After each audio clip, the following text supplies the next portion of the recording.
जम्मू काश्मीर रे स्थिति बिगाड़िबाकू जोरदार उद्यम आरंभ कर देछि पाकिस्तान। नुआ कौशल अपनाइछि। काश्मीर उपत्यका को छाड़ी जम्मू रे सक्रिय होइछंती पाक समर्थित आतंकवादी। जम्मूर विभिन्न अंचल रे गत मासेरु अधिक समय धरी सुरक्षा बाहिनी को टार्गेट करुछंती आतंकवादी। एणे प्रतिकूल पागर फायदा उठाई सीमा आरपटू अनुप्रवेश वृद्धि करबा पई मध्य उद्यम आरंभ कर देछि पाकिस्तान। एलओसी पुणी अशांत हो उठी। एलओसी रे थिबा भारतीय सेनार फॉरवर्ड पोस्ट उपर को बारंबार गोली चालना करुछि पाकिस्तान रो border action team BAT. LOC रे बीएटी रो गोली चालना वृद्धि पाइथिबा बेले जम्मू और काश्मीर रो विभिन्न स्थान रे आतंकवादी कार्यकलाप बढ़िबारे लागिछि। एही मासरे सीमापार गुलीगोला वर्षण और विभिन्न स्थान रे आतंकवादी आक्रमण रे भारतीय सेनार 12 जन जवान शहीद होइछंती।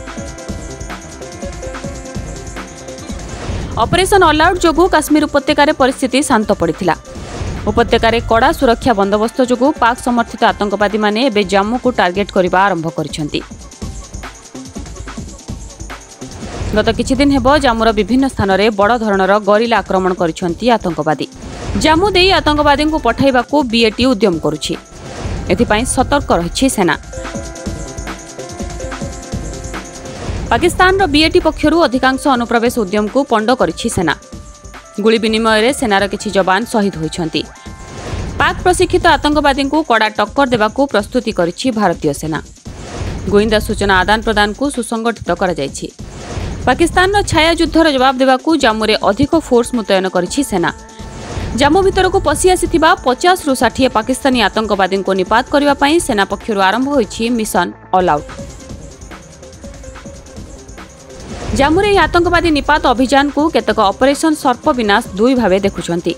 20 वर्ष तले जम्मू रे थिबा बहु संख्यक आतंकवादी को निपात करबा पई आरंभ होइतिला ऑपरेशन सर्प विनाश और ता सफल भी होइतिला। एबे जम्मू रे पुणी भारतीय सेना पई बड़ आह्वान सृष्टि करिसंती पाक आतंकवादी। हेले एथरा भी भारतीय सेना निज अभियान रे सफल हेबो सेथिरे संदेह नाही। ब्यूरो रिपोर्ट ओडिशा संवाद।